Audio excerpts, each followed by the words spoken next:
कहानी की शुरुआत में हम हरमन नाम के एक लड़के को देखते हैं जो कि अपने दो दोस्त ऑस्की और बेंजी के साथ एक बीच पर खेल रहा था। इसी दौरान उसकी नजर एक सिपाही पर पड़ती है जो कि अपनी पत्नी डोरिथी के साथ एक घर में रहता था। फिर जब हरमन डोरिथी को देखता है तो पहली ही नजर में उससे प्यार हो जाता है। वो उसके पति की जगह खुद को इमेजिन करता है और डोरिथी के साथ इंटीमेट होना चाहता है। और फिर उस दिन के बाद से ही हरमन हर वक्त सिर्फ डोरिथी के बारे में ही सोचा करता था। फिर एक दिन वो डोरिथी को फिर से देखता है जो कि अपने पति को गुड बाय बोलने आई थी क्योंकि उसका पति वॉर में लड़ने जा रहा था। अब ये सब देखकर हरमन और भी ज्यादा खुश हो जाता है क्योंकि अब घर पर डोरिथी अकेली थी और उसके पास यही मौका था उसके साथ इंटीमेट होने का। इसके बाद हम देखते हैं कि उन तीनों दोस्तों के अंदर जवानी भड़की जा रही थी और ये तीनों जल्दी से जल्दी बड़े होना चाहते थे ताकि वो किसी लड़की के साथ इंटीमेट हो सके। इसलिए बेंजी अपने घर से एक गंदी किताब चुरा कर लाता है जिसको वो तीनों रोज पढ़कर बहुत खुश हुआ करते थे। ऐसे ही एक दिन डोरिथी बीच पर धूप सेकने के लिए आती है और वहाँ पर वो तीनों भी मौजूद थे, जिसमें से दो दोस्त हरमन को डोरिथी से बात करने के लिए फोर्स करने लगते हैं। अब हरमन जैसे तैसे करके उससे बात करने के लिए जैसे ही उसके पास पहुंचता है तभी उसके दोनों दोस्त पीछे से उसे आवाज लगाने लगते हैं, जिसको सुनकर हरमन घबरा जाता है और वहां से भाग जाता है। अब हरमन अपने दोस्तों के इस मजाक से खुश नहीं था जिस वजह से उसके और ऑस्की के बीच में लड़ाई भी हो जाती है। अब देखते ही देखते उन दोनों की लड़ाई बढ़ जाती है जिस वजह से ऑस्की और बेंजी हरमन को वहीं छोड़कर वहां से चले जाते हैं। फिर उसी शाम जब हरमन बाजार में भटक रहा था तभी वो डोरिथी को देखता है जिसको सामान उठाने में प्रॉब्लम हो रही थी। अब मौका पाकर हरमन डोरिथी के पास जाता है और उसकी मदद करता है। वो उसका सामान उठा के उसके घर तक ले जाता है जहाँ पर डोरिथी उसे थैंक यू बोलने के लिए उसके लिए कॉफी बनाती है। इसके बाद जब वो हरमन से उसके बारे में पूछती है तो वो बताता है कि वो स्कूल के बाद आर्मी ज्वाइन करेगा।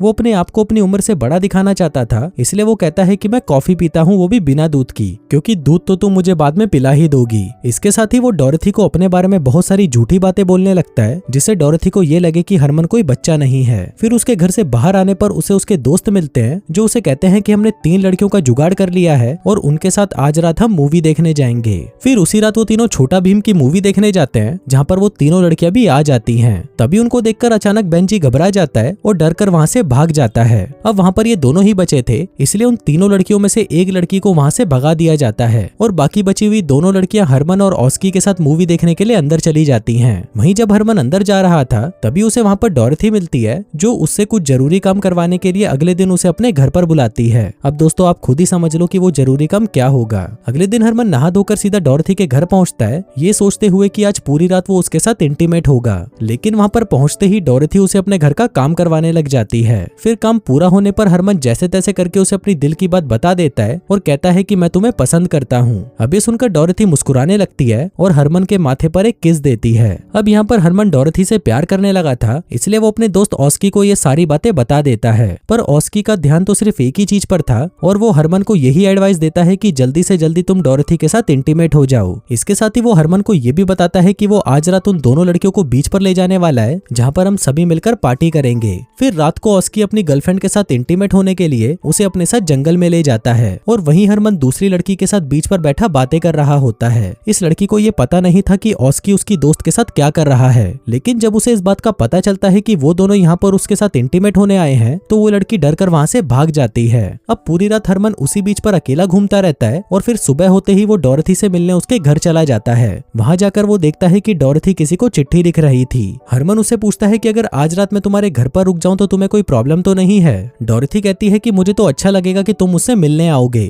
फिर शाम को हरमन तैयार होकर डोरिथी के घर की तरफ निकल ही रहा था कि तभी रास्ते में उसे ऑस्की मिलता है जो उसे बताता है कि उसका और उसकी गर्लफ्रेंड का ब्रेकअप हो गया और वो उसे छोड़कर शहर चली गई। लेकिन हरमन अब मर्द बन चुका था, इसलिए वो उसकी फालतू बातों पर ध्यान नहीं देता। अब ये देखकर ऑस्की गुस्सा हो जाता है और हरमन से झगड़ा करके वहाँ से चला जाता है। इसके बाद जब हरमन डोरिथी के घर पहुंचता है तो वो देखता है कि उसके घर में कोई नहीं है और हर तरफ सामान बिखरा हुआ है। हरमन जब वहाँ पर उसे ढूंढने लगता है तो उसे वहाँ पर पड़े हुए एक टेलीग्राम से पता चलता है कि डोरिथी का पति वॉर में शहीद हो गया। अब वो उस टेलीग्राम को पढ़ ही रहा था कि तभी कमरे से डोरिथी बाहर आती है जो कि रो रही थी। अब हरमन उसे वहीं खड़े रोता हुआ देख रहा था और तभी वो उससे कहता है कि वो उसके दर्द को समझ सकता है। इसके बाद डोरिथी म्यूजिक प्लेयर से म्यूजिक चलाती है और हरमन को उसके साथ डांस करने को कहती है। हरमन डांस करते हुए डोरिथी को संभालने लगता लगता है और तभी डॉरेथी उसके नजदीक आकर उसे किस करने लगती है। कुछ देर बाद डॉरेथी हरमन को अपने कमरे में ले जाती है जहाँ पर वो दोनों पूरी रात इंटीमेट होते हैं। लेकिन इसके बाद डॉरेथी को कुछ अच्छा नहीं लग रहा था, इसलिए वो चुपचाप उठकर अपने कमरे से बाहर चली जाती है। वहीं हरमन भी उसकी फीलिंग समझ पा रहा था, इसलिए वो भी वहाँ से अपने घर जाने लगता है। फिर जाने से पहले डॉरेथी उसे गुड नाइट बोलती है और हरमन भी उसे गुड नाइट बोलकर वहाँ से चला जाता है। और शायद ये आखिरी बार था जब हरमन ने डॉरेथी से बात करी, क्योंकि इसके बाद से डॉरेथी उसे फिर कभी नहीं मिली। फिर अगली सुबह हरमन के पास ऑस्की आता है और वो दोनों आपस में बातें करके अपना झगड़ा खत्म करते हैं। इसके बाद हरमन वहाँ से उठकर डॉरेथी के घर की तरफ निकल जाता है और वहाँ पर पहुँचने पर उसे पता चलता है कि डॉरेथी ये आइलैंड छोड़कर पिछली रात यहाँ से चली गई और जाते जाते वो अपने पीछे सिर्फ एक नोट छोड़कर गई जिस पर हरमन का नाम लिखा था।